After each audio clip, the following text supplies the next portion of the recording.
คือเราเป็นคนชอบอิสระด้วยเลยลองเปลี่ยนตัวเองดูว่าถ้ามาทำ full time แล้วเป็นยังไงบ้างถ้าเริ่มครั้งแรกอายุ15ไทยตอนนั้นที่ทำเลยคือมันยังไม่มีการแบบเขาเรียกอะไรยอมรับขนาดเท่าณปัจจุบันเพราะว่าที่ท้าทายเรื่องความเป็นแร็คคือเพราะว่าเหมือนแต่ก่อนตอนเด็กๆอ่ะเราเป็นเด็กประกวดอยู่แล้วแข่งขันเต้นอะไรเงี้ยพอไปอารีนาเนี่ยคือมันรู้สึกว่ามันเป็นการท้าทายของเราก็คือเราต้องไปเจอกับน้องคนอื่นๆอีกแต่พอเราอายุเยอะแล้วเราก็เต้นไม่ได้แล้วเนี่ยแต่ก็ไม่รู้จะไปสู้เอายังไงทำไงให้คนดูรู้ว่าเราแบบลิปซิงค์แล้วเหมือนร้องเราสื่ออารมณ์หรือว่าสื่ออินเนอร์ไปให้กับคนอื่นเขารับรู้ได้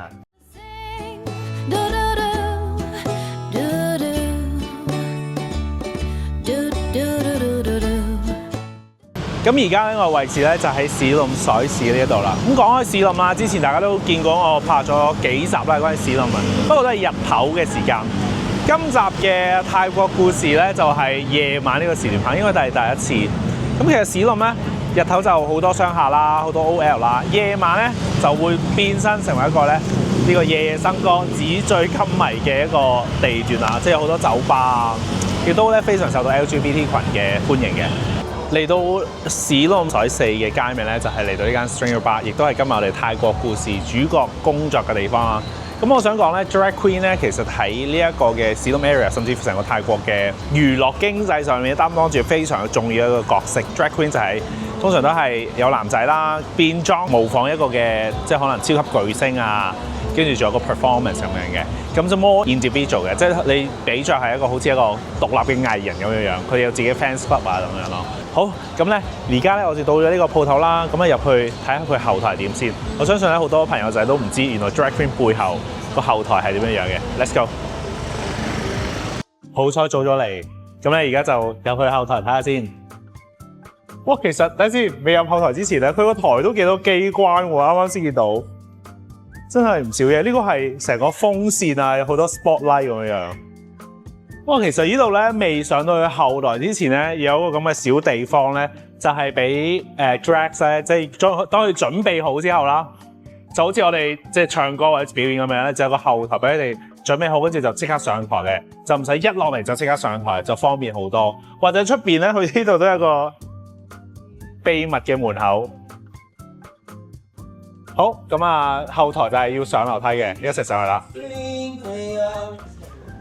佢呢度咧，唔好睇係好似少少舊咁樣，入邊係服裝部嘅衫嚟嘅。我得到呢個同意可以入去參觀。哇！如果女士們，你個 closet 喺呢一間房咁大，你會唔會好滿足、好開心？不過咧，而家全部都係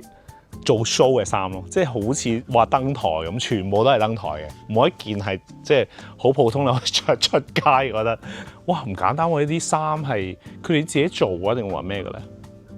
好，喺阿 Kundi 咧，佢翻工之前咧，梗係捉一捉佢嚟問下幾個問題先啦。สวัสดีค่ะKundiสวัสดีค่ะขอแนะนำตัวให้หน่อยให้ผู้ชมได้ไหมครับได้เลยค่ะสวัสดีนะคะสวัสดีทุกคนนะคะชื่อตีนะคะชื่อจริงนนทกรสุวรรณคงคาค่ะเรารู้ว่าถ้าสมมติว่าเป็น drag queen ใช่ไหมต้องมีชื่อของ drag ด้วยใช่แล้วก็ชื่อของ drag ก็คือ Sherry ทำไมถือว่าต้องตั้งชื่อ Sherry ครับเพราะว่าตอนนั้นนึกชื่ออะไรไม่ออกปกติตัวเองเป็นคนเล่นเป็นเพอร์ฟอร์มของแชร์อยู่แล้วแชร์ลีนคือชื่อจริงของแชร์ก็แสดงว่าเป็นซูเปอร์แฟนของแชร์อยู่แล้วคุณตีก่อนเป็น Sherry เนาะทำอะไรมาเป็น drag ทำงานโรงพยาบาลเป็นผู้ช่วยเภสัชครับทำไมถือว่าต้องตัดสินใจว่าต้องเป็น drag เป็น full time เลยใช่ไหมเพราะเหมือนเราทำงานประจำเหมือนแบบเราทำประจำกับทำ drag กับคู่กันไปด้วยเวลาที่เราทำมันอาจจะแบบเหมือนเวลาการพักผ่อนของเราด้วยเหลือด้วยมันไม่พอด้วยเบื่อด้วยเรื่องของงานประจำอะไรก็เลยคิดว่าถ้าเกิดเราลองเปลี่ยนดูเราก็คือเราเป็นคนชอบอิสระด้วยเลยลองเปลี่ยนตัวเองดูว่าถ้ามาทำ full time แล้วเป็นยังไงบ้างก็เลยตัดสินใจเปลี่ยนมาทำ drag แบบ full time แล้วตอนทำมากี่ปีแล้วเป็น drag ถ้าเริ่มครั้งแรกเลยอายุ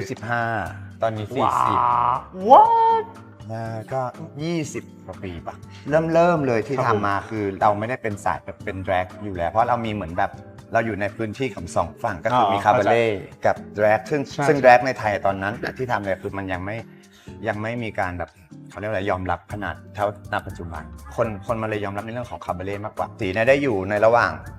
คาบของคาบาเล่กับแดรก อันนี้คือจุดที่ผู้ชมอยากรู้ เพราะว่าส่วนใหญ่เขาก็รู้ว่าdrag เป็นคาเบเน่ไว้หรือว่าเพราะเขารู้ผู้ชมฮ่องกงเขาก็รู้จากทิฟฟานี่อันนี้เป็นคาเบเน่ใช่ไหม ใช่ก็เป็นคาบาเล่เป็นเขาเรียกคาบาเล่เป็นโชว์เกิร์ล แต่ drag ก็คือ drag ก็เป็นแนวเส้นเดียวกัน เป็นการแสดงเหมือนกันเป็นอาร์ตเหมือนกันเป็นแค่ว่า สื่อออกมาการเพอร์ฟอร์มออกมามันคนละแบบเท่านั้น ถ้าเป็น drag อะไรคือความท้าทายการเป็น drag นะครับ ความท้าทายของการเป็นแดรกใช่ไหมเอาล่าสุดเลยดีกว่าไปแข่งมาเป็นแดรกอารีนาเอเชีย ที่ไต้หวันใช่ไหม ใช่คือ เก่งมากเก่งมาก นั่นแหละคือเพราะว่าที่ท้าทายเรื่องความเป็นแดรกคือเพราะว่าเหมือนแต่ก่อนตอนเด็กๆอ่ะเราเป็นเด็กประกวดอยู่แล้วแข่งขันเต้นอะไรเงี้ยแล้วก็พอเราได้มาทำอาชีพแดรกใช่ไหมมันก็ไม่ได้มีการแบบท้าทายขนาดนั้นแล้วก็เป็นเพอร์ฟอร์เมอร์อย่างปกติทั่วๆไปแล้วพอไปอารีนาเนี่ยคือมันรู้สึกว่ามันเป็นการท้าทายของเราก็คือเราต้องไปเจอกับน้องคนอื่นๆอีก7 ประเทศ จากต่างประเทศ ใช่แล้วเขาก็เป็นเด็กๆกันเขาก็เก่งกันนะแล้วก็เหมือนเราก็เคยเป็นเด็กเต้นมาก่อนแต่พอเราอายุเยอะแล้วเราก็เต้นไม่ได้แล้วเนี่ยแต่เขาไม่รู้จะไปสู้เขายังไง ก็เลยแบบครั้งที่ไปแข่งก็คือเป็นความท้าทายจริง ๆ เพราะว่าเราก็เอาความสามารถของเราใส่ไปเต็มที่ไปสู้กับน้องๆเขาเหมือนกัน สนุกดีตื่นเต้นด้วยก็เป็นอะไรใหม่ๆเพลงเราก็ต้องมานั่งแบบมันเป็นเพลงสมัยใหม่รุ่นใหม่เราก็โอเคอย่างน้อยเราก็ยังมีความรู้เราได้แลกเปลี่ยนความรู้เรียนรู้กับเด็กสมัยใหม่ ถ้าเป็น drag อันไหนเป็นหนักที่สุด lip singing หรือว่า dance หรือว่า จริง อะไร ๆ การเป็นแดรกไม่จำเป็นจะต้องเต้นหรือว่าเต้นหนักอะไรขนาดนั้นก็ได้ แต่ว่ามันอยู่ที่การลิปซิงค์มากกว่าทำไงให้คนดูรู้ว่าเราแบบลิปซิงค์แล้วเหมือนร้อง หรือเราสื่ออารมณ์หรือว่าสื่ออินเนอร์ไปให้กับคนดูเขารับรู้ได้ แต่สมัยก่อนนี่คือไม่ได้มีเนื้อเพลงอะไรมาให้ด้วยนะคือต้องแบบฟังแล้วก็บางทีก็จดเองตามคำที่เราอ้าปากยังไงออกมายังไงอะไรอย่างเงี้ยให้แบบมันเหมือนต้นแบบมากที่สุดสมัยนี้ง่ายสมัยนี้มีเนื้อมีอะไร ร้านประจำที่คุณตีหรือว่าเชลลี่เพอร์ฟอร์มก็คือร้าน Stranger Bar ใช่ไหมครับอยู่ซอย สีลมซอย เชียงซอย4นะครับ ใช่ เป็นร้านดันที่สุดในกรุงเทพมหานคร เป็นมัด แล้วก็คืนละมีกี่รอบ performance คืนหนึ่งมี4 รอบค่ะ 4 แล้ว รอบ ก็มีโชว์ทุกวัน โอเคก็คือเริ่มตั้งแต่3 3 ทุ่ ทุ่ ม ม ครึ่ง โอเค จนถึง4 ทุ่ม 5 ทุ่มเที่ยงคืนตี 1 โอเค มีโชว์สลับเปลี่ยนทุกวันเลย มีควีนเยอะมาก ถ้าผู้ชมอยากไป support ซูเชลลี่หรือว่า drag queen คนอื่นๆก็ไปได้นะครับ ใช่ อยู่ Stranger Bar สีลมซอย สีลมซอย4นะครับ สุดซอยขวามือ แล้วฝากติดตาม IG ด้วยของเชลลี่กับ Stranger Bar นะครับสวัสดีครับสวัสดีครับพี่ดีอยู่ไหน อะไรคะ สวัสดีครับ สวัสดีค่ะ เป็นไงมาแดงหน้าอยู่ใช่ไหมคะ อยู่ ว้าวสวยมาก ยังไม่เสร็จ ยังไม่เสร็จ ยังไม่เสร็จ เพิ่งเริ่มแต่งหน้าใช่ไหมครับอ๋อ嗱呢個咧就係我哋今集泰國故事主角，大家都知道啦。แล้วปกติต้องแต่งหน้าใช้เวลานานเท่าไหร่เป็นชั่วโมงไหม ถ้าคนอื่นก็เป็นชั่วโมงนะ ถ้าคุณอื่นเป็นเดี๋ยวถ้าเป็น เดี๋ยวนี้ก็จะประมาณ คุณเชอรีน 45 นา ครึ่ ที งชั่วโมง โอเคได้ค แต่ รับ ส่วนใหญ่เขาก็จะแต่งประมาณชั่วโมงนึง อืมแล้วก็ต้องใส่เสื้อผ้า ใช่ ด้วย ใช่แล้ว โอเคงั้นก็เราไม่รบกวนดีกว่าเนาะให้คุณดีใช่ครับ大家咧睇咧คุณตี佢或者 Shirley 啊，佢去做準備嘅時候，除咗化妝之外咧，服裝同埋假髮都非常重要嘅。咁好似大家見到呢、一個，哇！呢、個唔簡單。佢哋咧對我諗 drag queens 啦，特別係對頭髮啊或者服裝係好注重 details 嘅。譬如好似呢啲假髮咁咧，雖然佢係一個假髮啦，但佢都要梳嘅，梳到佢好順嘅。跟住咧，每一次咧。去 perform 嘅時候咧，就係喺之前就要去係咁即係梳順佢，令到咧成件事可能佢真係嗰一晚就 perform 一次嘅啫，都要令到呢個假髮咧好完美地配合到成個服裝，跟住去 perform 咁簡單啊！頭先咧我見到一紮錢喺度啦，我話咦呢啲係咪假錢？即係你有時做 show 咧，你咪揈晒出嚟好似好有效果咁咧？唔係喎，真係啲客人俾嘅 tips。有啲咧因為佢可能冇晒泰銖嘅現金啦，或者唔夠嗰啲散紙啦，佢就俾美金或者有其他嘅貨幣就擺晒喺度。跟住咧，我見到一個銀 Shirley that worth 10 US โอโมคุณเชอริลีนอันนี้เป็นห้อง เป็นห้องแต่งตัว แต่งตัว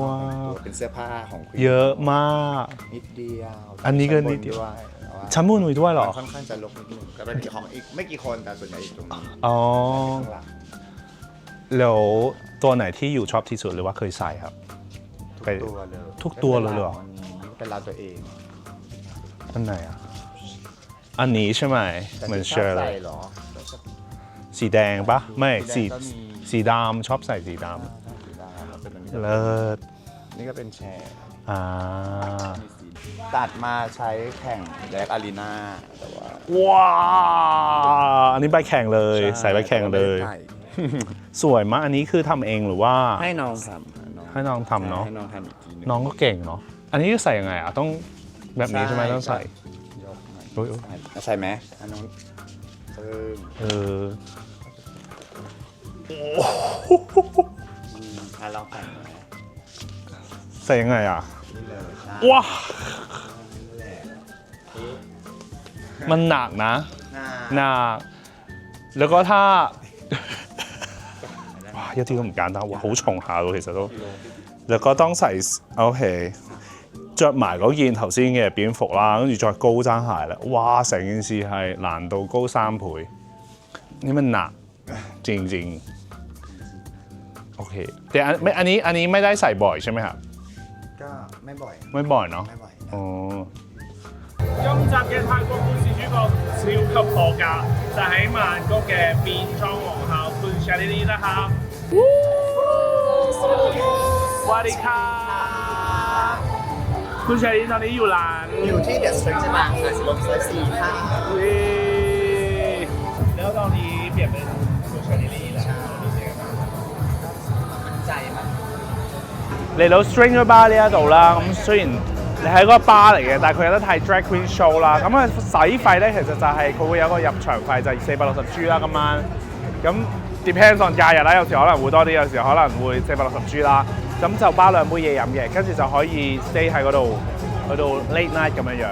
咁佢哋每晚咧有4場 show 嘅，咁由9點半或者9點9啦，你知。有時時間觀念呢樣嘢好睇人嘅啫，去到凌晨1點都會有嘅，係啦。咁如果大家有時候譬如食完飯好想過嚟睇 drag queen show 咧，咁就可以去呢一間去睇嘅。好，我入去啦。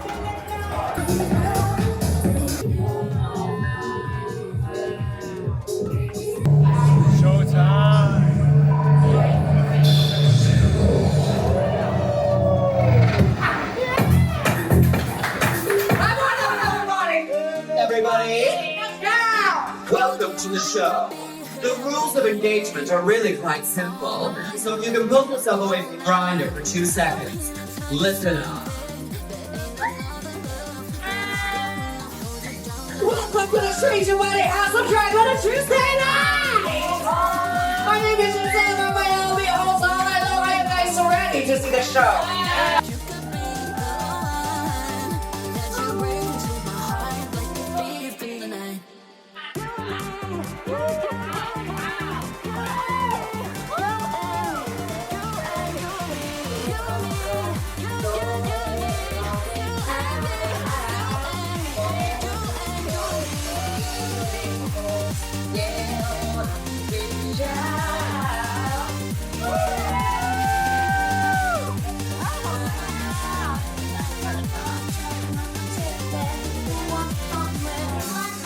ขอบคุณมากๆเลยคุณเซริลีนที่ให้ผมมาสัมภาษณ์เลย ได้เลยยินดี สนุกมากวันนี้เลย สนุกมาก คนเยอะไหม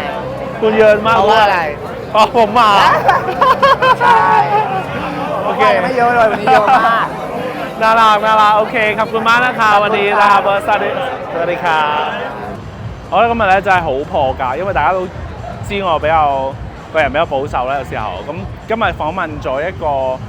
可能大家都未必會知道佢個職業裏邊其實包含咗啲乜嘢，就係 drag queen 變裝皇后。咁我覺得咧變裝皇后喺泰國成個旅遊業擔當住一個非常重要嘅角色嘅，我覺得係啦。同埋今晚咧真係非常好玩啦，同埋精彩，因為我覺得咧呢一度嘅 drag queen 啦。即係 Stranger Bar 啦，特別係你唔會覺得有情色嘅，即係好鹹濕嗰啲。但係佢成件事就係可能模仿天王巨星啊，或者係 dancing 啊等等咯。佢哋咧真係你係睇得出咧，台上1分鐘，台下10年功嗰隻嘅係啊。咁所以我覺得無論你哋點樣睇，或者大家點樣睇變裝皇后呢個職業咧，我覺得都唔可以忽視佢哋嘅努力嘅。仲有就係話咧，我都發覺佢都頭先同我分享咧，好多時候咧變裝皇后佢嘅衣着啊、佢衫啊、佢化妝品全部都係要自費嘅。縱使佢有巴去即係請佢哋做一個嘅常駐嘅 drag queen 變裝皇后表演者啦，咁所以都一啲都唔容易嘅。唔知大家睇過變裝皇后未，或者分唔分得出咧 cabinet 同埋變裝皇后 drag queen 嘅分別咧？咁今集嘅時間咧就差唔多啦，咁啊希望大家咧都可以繼續 comment、like 和 share、subscribe 我個 channel， 同埋撳埋鐘仔啊！拜拜。